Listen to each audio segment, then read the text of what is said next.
Hey everybody, welcome back to yet another PolitiBrawl reaction video with your girl, Olivia Rondo. Now, I don't know when this is gonna go up, but it's Monday right now, so happy Monday, y'all.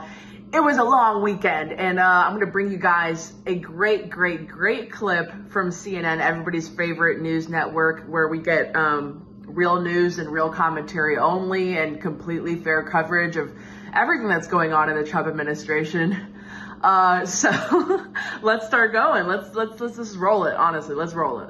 There's a determination that law has to be used at wartime when there's an invasion. But war's different than it was in 1812. No, we cannot use colloquialisms to say, "Oh, we're generally at war." The Houthis are not a country, That's and not yet how we're bombing them. But it's let's not be how clear it about works this. anymore. Nobody We're is being saying invaded that Trump doesn't every have day. the ability to Trump fixed deport it. people. He has the ability to deport people, and he should. Right?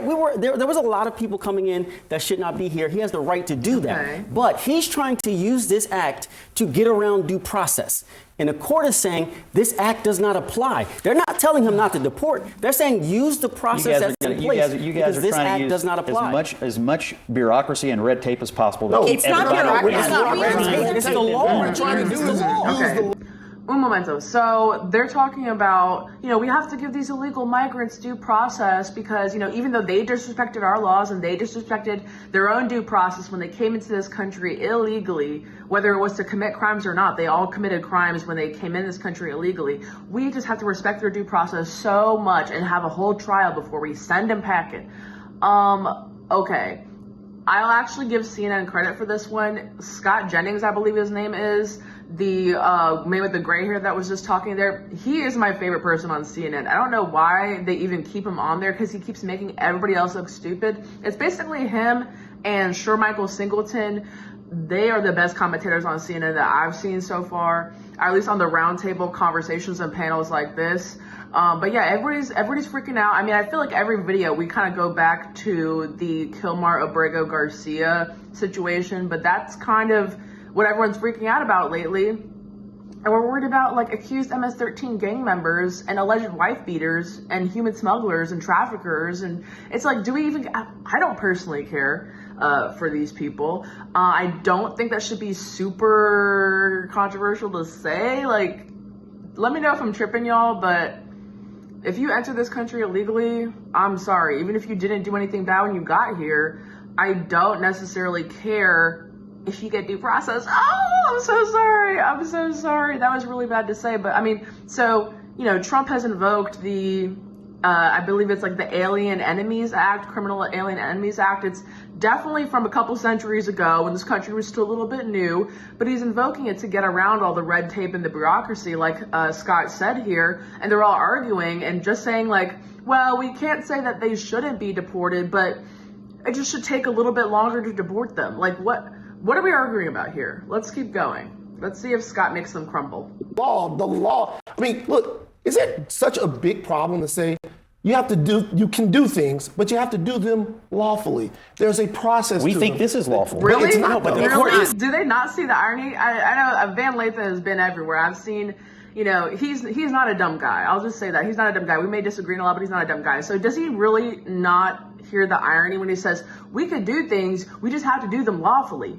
Okay, so you can immigrate, you just got to do it lawfully. Is that so hard? Is that so hard, Van? I guess it is.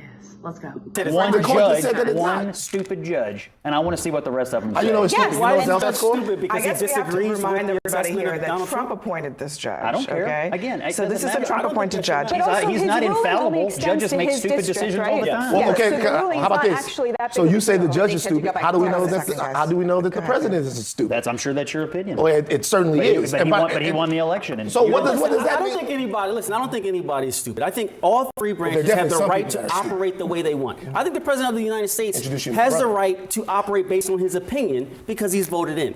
But the judicial branch has the right to interpret the meaning of the law the way they see it. Can I That's ask their you a right. question? Let me And ask you a question. to make proof of requirement. This Due process is of a key question. requirement. What if another group of people, say not illegal aliens, but just some other group from somewhere else, actually came to the shores of the United States, not a nation, but say a group, any kind of group, and actually did come ashore and try to invade, I don't know what else you would call it, the United States?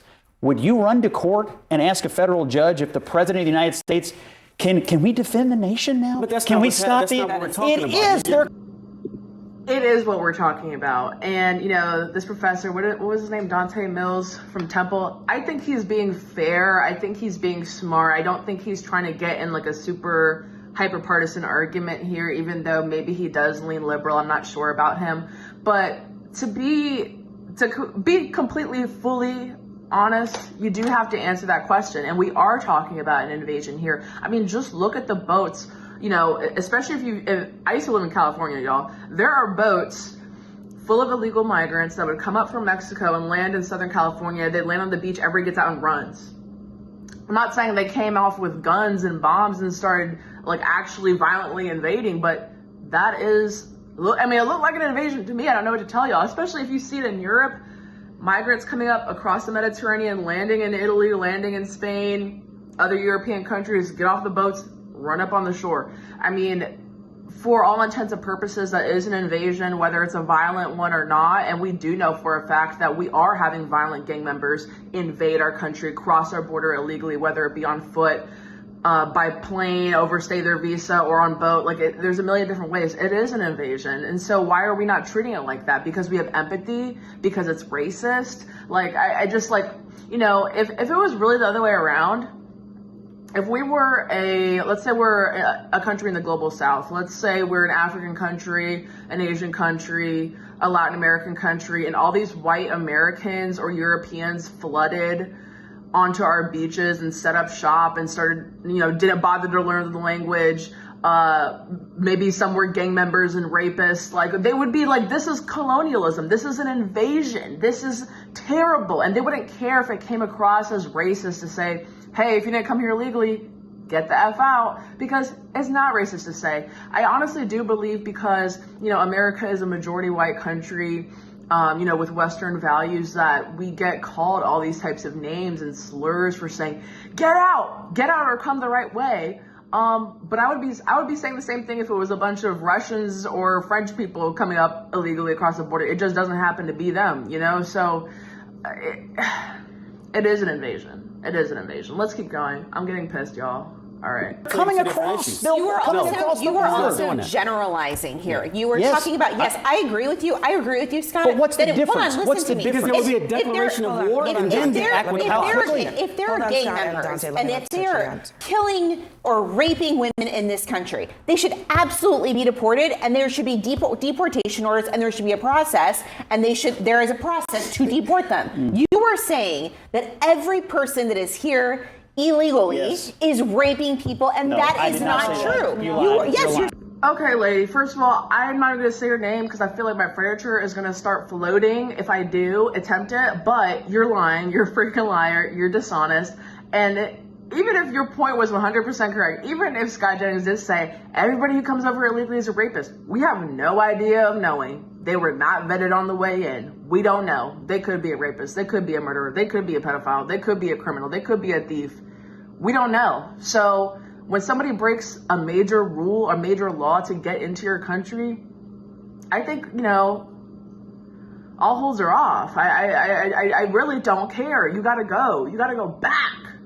Saying they're all part of these gangs. They're invading our country. They're doing all these things. You're certainly associating them. They're not all violent, but they are all criminal. They are not all violent. And everybody, whether they are 2 years old or whether they are 90 years old and have been in our country the entire time, they deserve a process. The criminals. I'm sorry. What process did they follow to get here? The process of breaking our laws? Well, because there is a law. There are laws in order, and there are deportation proceedings to get these people out of our country. Listen, how long do you want this to last? The 99-year-old who is here did not invade our country. All right, Batia, let me let you get a word in. Why are we like 2-year-olds, 99-year-olds? Is that really what we're talking about here? Is that really the majority of the illegal migrants who have came across the Rio Grande illegally? Were they really all 2-year-olds and 99-year-olds? Like, and even her saying, a 90-year-old who's been here the whole time. Well, they clearly weren't here the whole time if they're an illegal immigrant.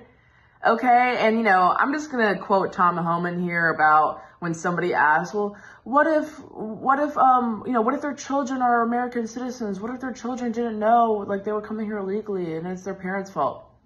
Families can be deported together, y'all. That's how I feel about that. You shouldn't have taken your 99-year-old Mima or your abuela up here then. Like, the heck? Let's go. Okay.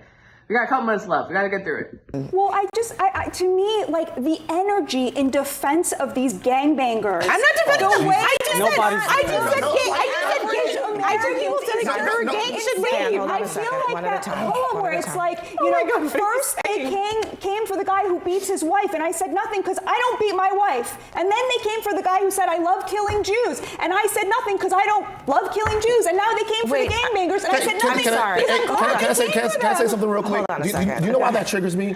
That triggers me because I come from a place where a whole bunch of people, they're American citizens, but they're thrown away. They're thrown away because they might have committed crimes, because they got in trouble when they were young. You should be the angriest that they care about the gangbangers and not those people. No, what I care about is that there is a system of laws that is supposed to protect the due process of those people. Yeah. And that has to matter more than what society thinks about whatever they have done. Didn't get due process. Hold on. I don't know why the Democrats are not angry about that. Because they're not citizens. We do not owe them the same thing. It has to mean something to be an American. Okay, I don't know who that lady is with the cape. First of all, you look fantastic, lady. I love the magenta cape.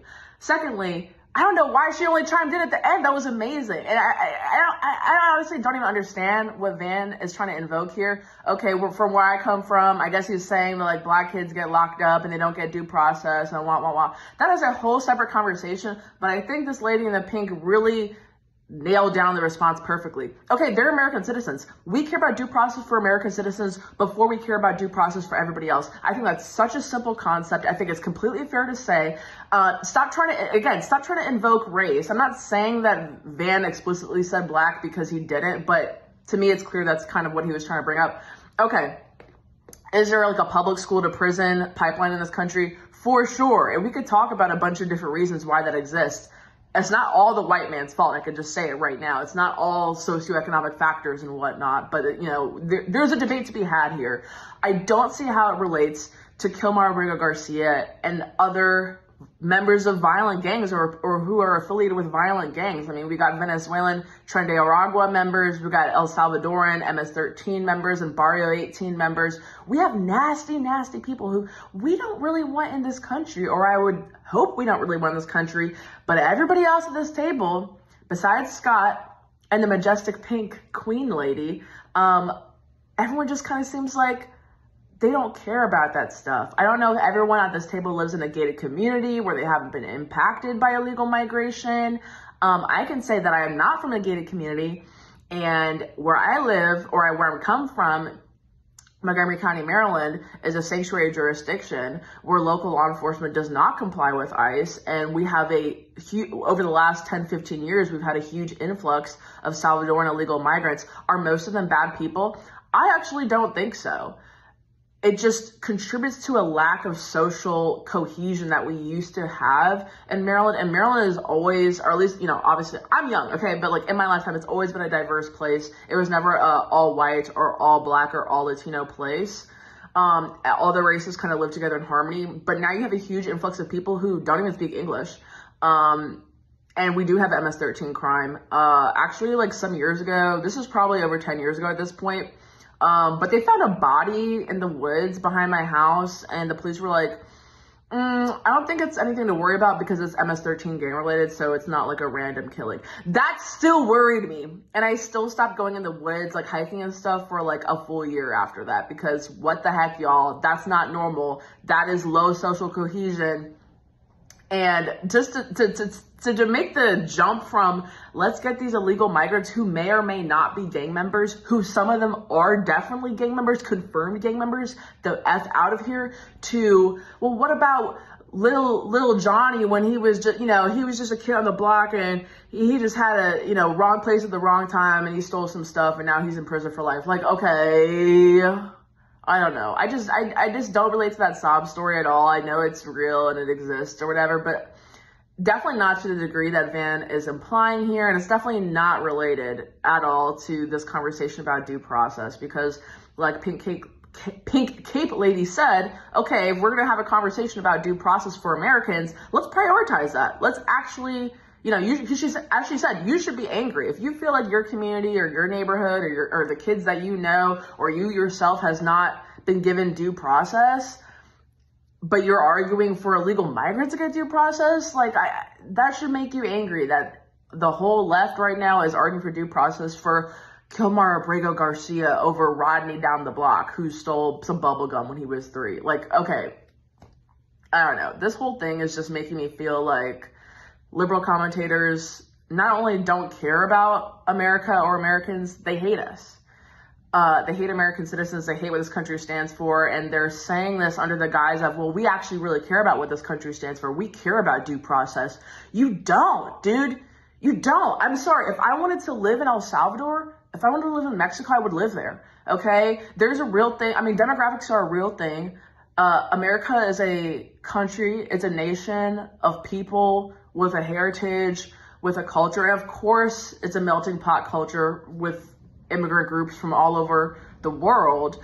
Immigrant groups who have been here for decades, if not centuries. You know, all these new people who we didn't have large groups of before, who have made no effort to speak English, who made no effort to enter this country legally. I actually don't give a crap what happens to you. I actually don't. And like people like Kilmar who come here and then they start, you know, sprouting up kids who are American citizens, and now you're crying that you have to leave your kids. I'm so sorry. You did that to your kids. And like Bordazar Tom Homan said, families can be deported together. And I think that's what I'm going to leave you guys with here on this Monday evening. I hope you guys have a great rest of your week. And let me know what you think in the comments. And please like, share, and subscribe to PolitiBrawl. I'll see you guys next time.